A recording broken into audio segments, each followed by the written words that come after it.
கர்த்தருடைய பரிசுத்த நாமத்துக்கு மகிமை உண்டாகட்டும். இந்த 141ஆம் சங்கீதத்தில் இது தாவீது சங்கீதம் என்று வாசிக்கிறோம். இந்த சங்கீதத்திலே தாவீது தன்னுடைய பலியை குறித்தவர் விளக்குகிறார், விண்ணப்பங்களை குறித்து எழுதுகிறார். எது பலி என்கிறதை இதில் விளக்குகிறார். என் விண்ணப்பங்கள் உமக்கு முன்பாக அந்தி பலியாக இருக்க கடவுது என்று சொல்லி எழுதுகிறார். அது மாத்திரமல்ல, அக்கிரமக்காரருடைய காரியங்களை எழுதுகிறார். நீதிமான் என்னை தயவாய் குட்டி கடிந்து கொள்ளட்டும் என்று சொல்லி எழுதுகிறார். சில நேரம் நீதிமான்கள் நம்மை குட்டுகிறது நமக்கு நல்லது. அடிக்கடி குட்டிக்கிட்டே இருக்கணும், இல்லைன்னா பிரச்சனை. நாம் என்ன ஆகிடுவோம், சீர்கெட்டு போயிடும். அப்பப்போ குட்டுறதுக்கு ஒரு நீதிமானை தேவன் வைக்க வேண்டும். நம்ம எப்பெல்லாம் தேவ செய்தி கேட்குறோமோ, ரொம்ப இன்பமாக தேவ செய்தி சொன்னால் அது குட்டுறதில்லை, அது நல்லா காயத்தை ஆற்றாமல் நல்லா வளர்க்குறது. ஆனால் குட்டுகிறது நமக்கு நல்லது. சொல்லுவாங்க, ஒரு யார் கையில் குட்டு வாங்கலாமா, குட்டு வாங்கினாலும் மோதிர கையில் குட்டு வாங்கணும். இந்துக்கள் பழம், குட்டுப்பட்டாலும் மோதிர கையில் வாங்கணுமா. ஏன்னா அந்த குட்டுறவங்க அடுத்து மோதிரத்தையும் கொடுப்பாங்களாம். காரணம் என்ன, யார் நம்மை கடிந்து கொள்ளுகிறார்களோ அவர்களிடத்தை இயல்பாகவே நம்ம மேல் ஒரு அன்பு இருக்கும். அன்பினால தான் கடிந்து கொள்வார்கள். எப்படின்னா போட்டோம்னா அதை என்ன பண்ண மாட்டாங்க, கண்டுக்க மாட்டேன். என் பிள்ளை எப்படின்னா போட்டோம், இல்லை பக்கத்து வீட்டு பிள்ளை போய் யாரெல்லாம் கூட்டிக்கிட்டு இருப்போமா, திட்டிக்கிட்டு இருப்போமா, திட்ட மாட்டோம். அதே எப்படின்னா போட்டுப்போம் அப்படின்வோம். நம்ம பிள்ளையை தான் கூப்பிட்டு என்ன செய்வோம், 4 திட்டுவோம், 2 அடி அடிப்போம். அதனால தான் குட்டுப்பட்டாலும் யார் கையில் குட்டுப்படணும், மோதிர கையில் குட்டுப்படணும்னு சொல்கிறது. நம்மளை கூட குட்டுறதுக்கு தேவன் என்ன செய்திருக்கிறார், சில நீதிமான்களை வைத்திருக்கிறார். நாங்கள் ஆன்டி சபையில் இருக்கிற வரைக்கும் அப்பப்போ ஆன்டி கூட்டிக்கிட்டே இருப்பாங்க. நீ நடத்தின அக்கா கூட்டிக்கிட்டே இருப்பாங்க, செய்கிற தப்ப எப்படி போகாது, எப்படி போகாது, அங்கே உட்காராது, இங்கே உட்க சொல்லிக்கிட்டே இருப்பாங்க. அப்போ கஷ்டமாக இருக்கும், ஐயோ இப்படியே திட்டிக்கிட்டே நம்மளை மட்டும் ஏன் பண்ணுறாங்க, அப்படி நம்மளை மட்டும் டார்கெட் பண்ணி பேசுகிறாங்க அப்படின்றப்போம். ஆனால் அது குட்டுப்பட்டது நல்லதுன்னு எப்போ தெரியும், நம்ம வளரும்போது தான் தெரியும். குட்டு வாங்கின பிள்ளைங்க தான் நல்ல அழகாக நல்ல பிள்ளைங்களாக வளரும், உத்தம பிள்ளைகளாக வளரும். மற்ற பிள்ளை எப்படிலாம் போன் விட்டதோ அது பாட்டுக்கு போயிடும், அது இஷ்டத்துக்கு போயிடும். கர்த்தருடைய பரிசுத்த நாமத்துக்கு ஸ்தோத்திரம். அப்போ இங்கே குட்டுப்படுறது நல்லது, அதனால தான் அவர் அதை எழுதுகிறார். நம்ம இன்றைக்கு தியானிக்க போகிற காரியம் அது அல்ல. அதில் 9ஆம் வசனத்தை நம்ம வாசிக்கலாம்.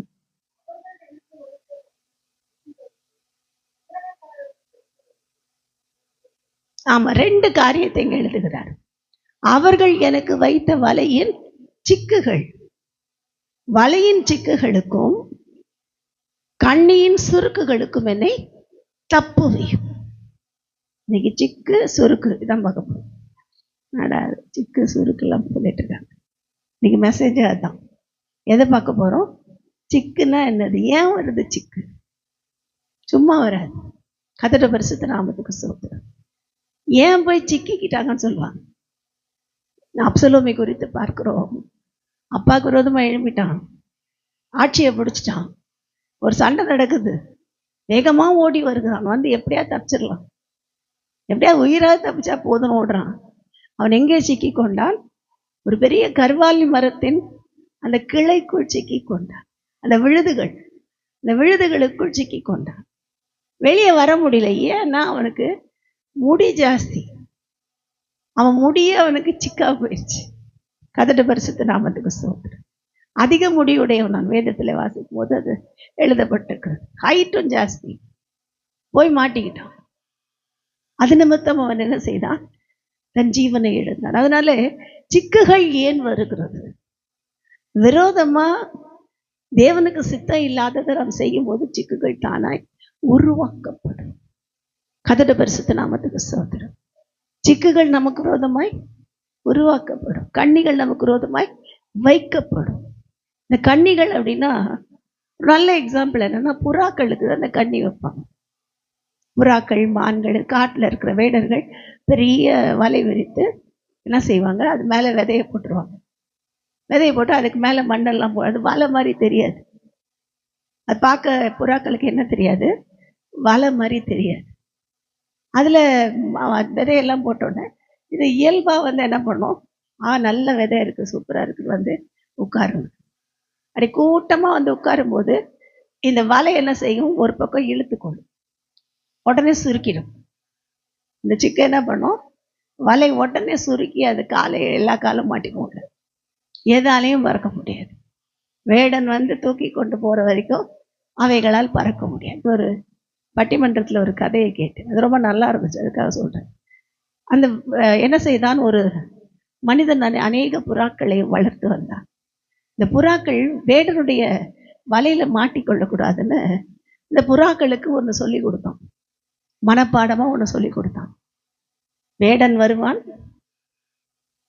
வலையை விரிப்பான், கண்ணியை வைப்பான், நாங்க சிக்கிக் கொள்ள மாட்டோம். என்ன சொல்லணும், வேடன் வருவான், வலையை விரிப்பான், கண்ணிகளை வைப்பான், நாங்க சிக்கிக் கொள்ள மாட்டோம். இதை மட்டும் இந்த புறாக்கள் அழகா கத்துக்குச்சு, நல்லா கத்துக்குச்சு.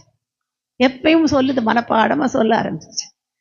வேடன் வந்து பார்க்குறான், பார்த்தா இதுங்க சொல்லுது, வேடன் வருவான், வலையை விரிப்பான், சிக்குகளை வைப்பான், நாங்கள் சிக்கிக் கொள்ள மாட்டோம். வேடனுக்கு ஒரே டவுட், என்னடா அது புறாக்களை பேசுது, சிக்கிக் கொள்ள மாட்டோம்னு வர சொல்லுது. சொல்லிட்டு ஒரு தரம் பார்த்தா, 2 தரம் பார்த்தா, மூணாவது தரம் எதுக்கும் வலையை விரிச்சு தான் பார்ப்போம். என்ன பண்ணுச்சு, எல்லாம் சொல்லிக்கிட்டே இருந்துச்சு, வேடன் வருவான், வலையை விரிப்பான், என்ன செய்வோம், சிக்கிக் கொள்ள மாட்டோம். அவன் விதைகள் எல்லாம் மேலே தூவி மண்ணம் தூவி வச்சுட்டான். சொல்லிக்கிட்டே போய் பறந்து போய் அந்த விதை மேலே உட்காந்துச்சு. என்ன சொல்லிக்கிட்டே போச்சு, வேடன் வருவான், கண்ணியை வைப்பான், நாங்கள் சிக்கிக் கொள்ளுவோம். சொல்லிக்கிட்டே போய் விதையெல்லாம் சாப்பிட போச்சு. ஆனால் என்ன ஆயிடுச்சு, மாட்டிக்கிச்சு.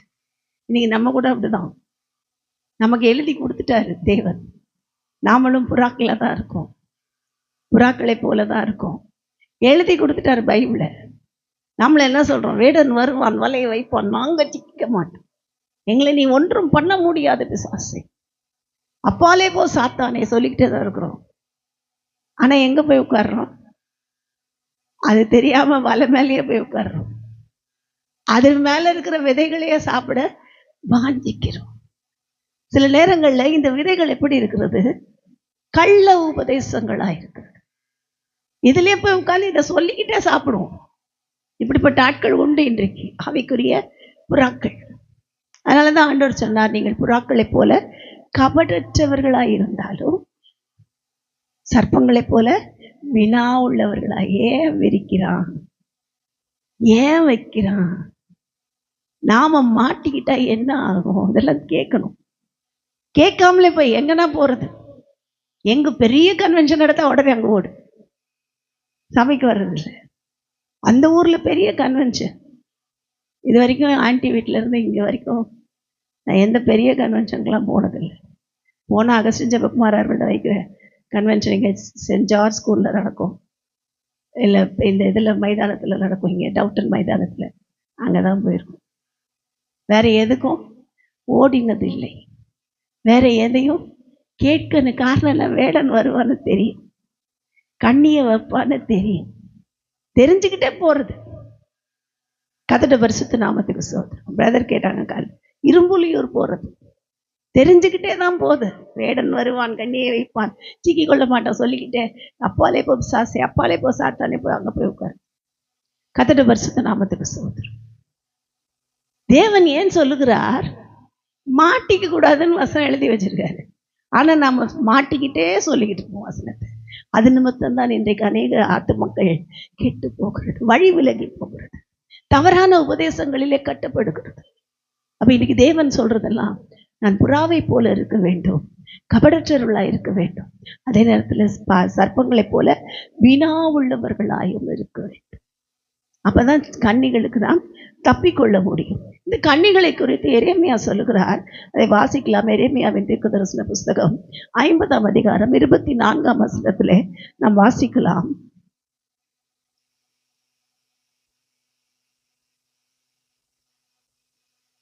எரேமியா 50:24.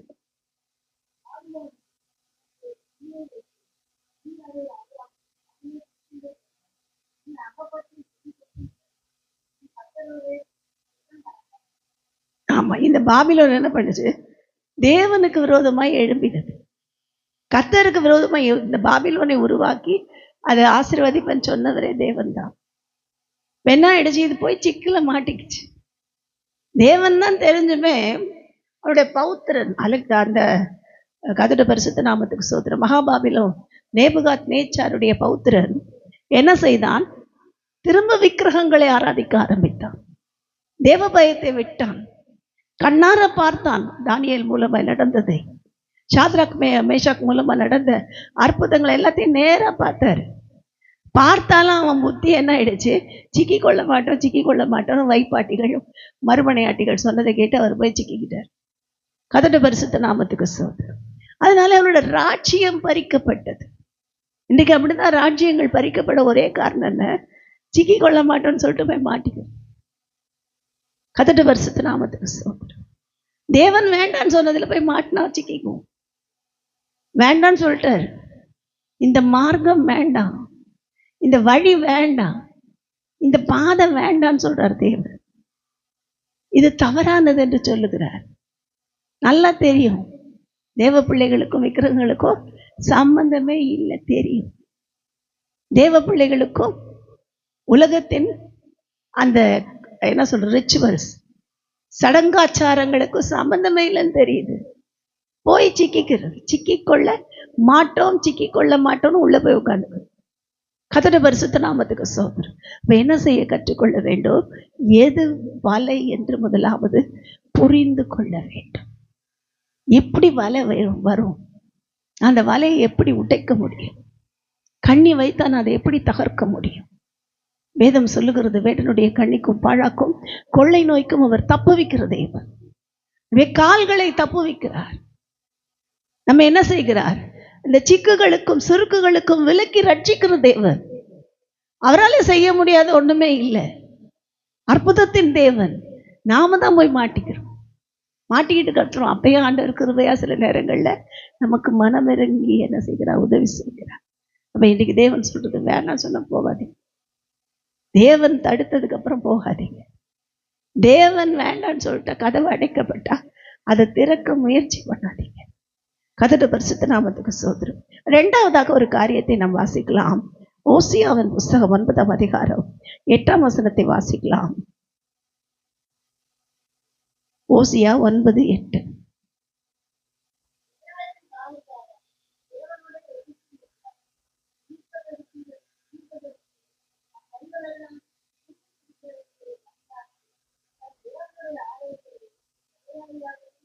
குருவி பிடிக்கிறவருடைய கன்னியா யார் இருக்கிறது? யாரும் இல்லை. பரமானந்த சாமிகள் இல்லை, பிரேமானந்த சாமிகள் இல்லை. யார் வலையா கன்னியா இருக்கிறாரா? தீர்க்கதரிசிகள். கர்த்தருடைய நாமத்தை சொல்லுகிறேன் என்று சொல்லிக்கொண்டு தீர்க்கதரிசின்னு பேர் போட்டுக் கொள்ளுகிற தீர்க்கதரிசிகள் குருவி பிடிக்கிற கண்ணிக்கும் சுருக்குகளுக்கும் ஒப்பனையா இருக்கிறார்கள். இதான் பிரச்சனை. இப்போ பிரச்சனையே இங்கதான். குருவி பிடிக்கிற மாதிரி பார்த்துக்கிட்டு இருக்காங்க. முதல்ல புறா பிடிச்சாங்க, இப்போ அட்லீஸ்ட் குருவியாவது பிடிக்கலாம். கொஞ்சம் புறா எல்லாம் ஆயிடுச்சு, தெளிஞ்சிருச்சு. அதுக்கு என்ன வந்துருச்சு? ஓஹோ, இதுதான் தெரிஞ்சிருச்சு.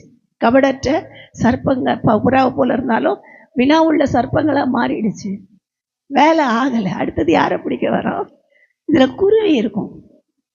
இந்த குருவி இருக்கே அங்கங்கே போகும். அது பாட்டுக்கு பாவம் போல எதுன்னே என்னன்னே தெரியாது.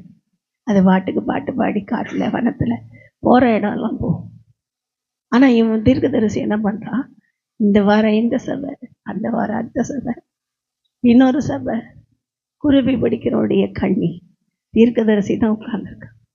இது போது அங்கே போனாலும் இதே தான் சொல்கிறாங்க, அங்கே போனாலும் இதே மாதிரி தான் இயேசு நாமத்தை தான் சொல்கிறாங்க, தேவசனம் தான் சொல்கிறாங்க, இதே பைபிள் தாங்க. தெரியல எது உண்மை எது பொய்ன்னு தெரியல. வித்தியாசம் அறிந்து கொள்ள தெரியாத குருவிகள். கர்த்தருடைய பரிசுத்த நாமத்துக்கு ஸ்தோத்திரம். இந்த குருவிகள் என்ன பண்ணுது? அவருடைய வலைகள் வழியெல்லாம் வச்சுட்டோம். ஒரு இடம் ரெண்டு இடம் இல்லை, அது எங்கெல்லாம் போதும் அங்கெல்லாம் வலைய வச்சிட்டோம். ஏன்னா இது பெரிய கூட்டமாக மாட்டினா மொத்தமாக மாட்டும். ஒரு ஊழியக்காரனை பின்பற்றினா அவன் விழுந்தா அவன் பின்னாடியே இதுவும் போய் விழும். சொல்லுவாங்க, பேக் பைப்பர்னு ஒரு கதை. எத்தனை பேருக்கு ஞாபகம் இருக்குன்னு தெரியல. அவர் போய் என்ன பண்ணுவார்? பைப் வாசிட்டே போவார். அது பின்னாடி இந்த எலிகள்லாம் போகும். எலிகளை பிடிக்கிறதுக்கு இவர் வாசிட்டு கொண்டு போய் அந்த சவுண்ட்லேயே அந்த எலிகள் எல்லாம் கடலில் சமுத்திரத்தில் தள்ளி. கடைசியில் என்னாச்சு, பிள்ளைங்க போயிடுச்சு. பிள்ளைங்களையும் கூப்பிட்டு போகிறோம். கதட்டு பரிசுத்து நான் அது அந்த கதையெல்லாம் உங்களுக்கு தெரியும், நான் இப்போ அதெல்லாம் சொல்லலை. இன்னைக்கு குருவி பிடிக்கிறவருடைய கண்ணி. கதட்டு பரிசுத்த நாமத்துக்கு சோத்திரம். ஊதுனா வித்தியாசம் தெரில, எல்லாம் ஒரே மாதிரி இருக்குது. இதுவும் மியூசிக் தான், அதுவும் மியூசிக் தான். இதுவும் செய்தி தான், அதுவும் செய்தி தான். இதுவும் பைபிள் தான், அதுவும் பைபிள் தான். ஆனால் என்ன சொல்லப்படுகிறது, எப்படி சொல்லப்படுகிறது? என்னை எச்சரிக்காத எந்த வசனமும் குருவி பிடிக்கிறவருடைய கண்ணி. என்னை சீர்படுத்தாத எந்த செய்தியும் குருவி பிடிக்கிறவருடைய கண்ணி. என்னை பரிசுத்தமாக்காத எந்த தீர்க்க தரிசனமும் அது கள்ள தீர்க்க தரிசனம், இல்லைன்னா அந்தி கிறிஸ்துவின் தீர்க்க தரிசனம். இதை புரிஞ்சுக்காத வரைக்கும் அது கும்பல் கும்பலாக போகும். தெரியும், எத்தனையோ பேருக்கு தெரியும். நிறைய பேர் கேள்விப்பட்டிருக்கோம், நம்ம பார்த்ததில்லை. நான்லாம் கூட பார்த்ததில்லை. பலாசரில் ஆரியத்தை சொல்லி ஒரு மனிதர் இருந்தாராம். அவர் நடந்து போனாலே சாசுகள் ஓடுமா, அவ்வளோ அற்புத சுகம் உண்டாகுமா. நல்ல வல்லமையாக எடுத்து பயன்படுத்தப்பட்டார். வெளிநாடுகளுக்கு போனார். அங்கே போய் எதையோ உபதேசத்தை கற்றுட்டு இங்கே வந்து ராதாகிருஷ்ணனே தேவன் சொல்லிட்டு மதுரையில் வந்தாராம். மதுரையில் ஒரு ஆசிரமம் வச்சு ராதாகிருஷ்ணன் தான் தெய்வம். இவரை பின்பற்றின அத்தனையும் அப்படியே போயிடுச்சு. இப்போ யாரை பின்பற்றலை? தேவனை பின்பற்றலை, இயேசுவை பின்பற்றலை, இந்த பைபிளை பின்பற்றலை. எதை பின்பற்றுச்சுங்க? அந்த கள்ள தீர்க்கதரிசியை பின்பற்றுச்சுங்க. அவன் விழுந்தா இவனும் இதுகளும் விழுந்துச்சு. குருவி பறிக்கிறோடைய கண்ணியாக இருக்கிறது. கதட பரிசுத்த நாமத்துக்கு ஸ்தோத்திரம். அப்போ என்ன செய்யணும்? அந்த கண்ணிக்கு நாம் தப்பிக்கிறது மாத்திரம் இல்லை, அநேக இன்னசென்ட் ஆத்மாக்கள் தப்புவிக்கப்பட ஜெபிக்கணும். கதட பரிசுத்த நாமத்துக்கு ஸ்தோத்திரம். அது மாத்திரமல்ல, மூன்றாவதாக ஒரு காரியத்தை வாசிக்கலாம். ஆமோஸின் புஸ்தகத்தில் 3ஆம் அதிகாரம் 5ஆம் வசனத்தை வாசிக்கலாம்.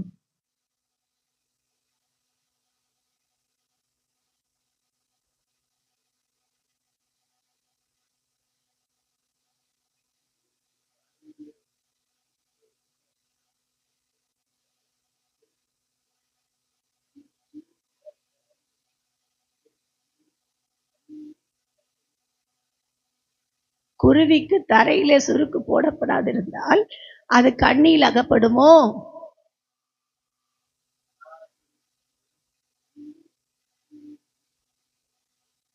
அது அகப்படாத இருக்கையில கண்ணி எடுத்துருவாங்களா? அது அகப்பட்டாதான் கண்ணி எடுப்பாங்க. அது வரைக்கும் கண்ணி இருந்துகிட்டே இருக்கும். குருவிக்கு எங்க சுருக்கு வைக்கப்படுகிறது? தரையில வைக்கப்படுது. தரையில வைக்கப்படுதுன்னா அது பூமியின் ஆசீர்வாதங்களிலே வைக்கப்படுது. இதை முக்கியப்படுத்தி அது போய் உட்காரும். அது உட்கார்லன்னா என்னாச்சு? அந்த கண்ணியை எடுக்க மாட்டான், பார்த்துக்கிட்டே இருப்பான். அது உட்கார்ற வரைக்கும் பார்ப்பான். சத்துரும் கள்ள தீர்க்கதரிசி பார்த்துக்கிட்டே இருப்பான். ஒரு ஆத்துமாவை சுருக்கு போட்டு பிடிக்கிறதுக்கு எப்படி பார்த்துக்கிட்டு இருப்பான்? உலக ஆசீர்வாதத்தை காண்பித்து, உலக இச்சைகளை காண்பித்து. நீ எப்படின்னா இருப்பா. ஒரு பாஸ்டர் நல்லா தெரியும், நம்ம நல்ல பாடல்கள் எல்லாம் பாடுறோம், ஆனால் அவரே சினிமா பாட்டு பாடுறார். நான் பேர் சொல்ல விரும்பலை. கதட்ட பரிசுத்த நாமத்துக்கு சொல்றேன். கேட்கும்போது வேதனை என்று சபையில் பாடுறாரு. ஜனங்கள்லாம் சிரிக்கிறாங்க. கதட்ட பரிசுத்த நாமத்துக்கு சொல்றேன். இப்படிப்பட்ட பொல்லாதவர்கள் மத்தியிலே, பொல்லாத ஊழியக்காரர் என்று பெயர் வைத்திருக்கிற ஜனங்கள் மத்தியில் அவன் எங்க வைக்கிறான்? கண்ணி தரையில தான் வைக்க. இதை பார்த்து ஒரு கூட்டம் என்ன பண்ணும்? அதுவும் அதே மாதிரி போகும். அவங்க என்ன செஞ்சாங்களோ அதை நான் செய்வேன், அவங்க எப்படி பேசுறாங்களோ நானும் அப்படி பேசுவேன், அவங்களுடைய காரியத்தை நானும் கற்றுக்கொள்வேன் என்று போகிறதற்கான ஒரு கூட்டம் இருக்கிறபடினாலே இந்த குருவிகளுக்கு விரோதமாய் வைக்கப்படுகிற சுருக்குகளுக்கு நம்மை பாதுகாத்து கொள்ள வேண்டியது அவசியமாக இருக்கிறது. அது மாத்திரமல்ல, ஒரே ஒரு காரியத்தை வாசித்து நான் முடிக்க விரும்புகிறேன். நிறைய சொல்ல டைம் இல்லை. ரோமருக்கு எழுதின நிருபம் 11ஆம் அதிகாரம் 9ஆம் வசனத்தை வாசிக்கலாம். ரோமர் 11:9.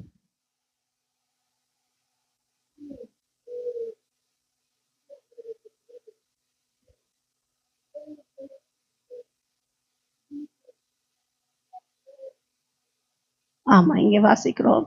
Let that table be made a snare and a trap.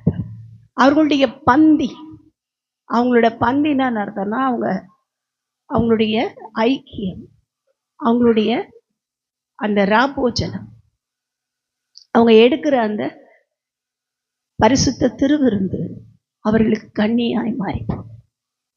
திருவிருந்தே என்ன ஆயிடுச்சா? கண்ணியா மாறிடுச்சு. அவங்களோட table b a trap for them. அவங்களுக்கு என்ன ஆயிடுச்சு? அதுவே ட்ராப் ஆயிடுச்சு.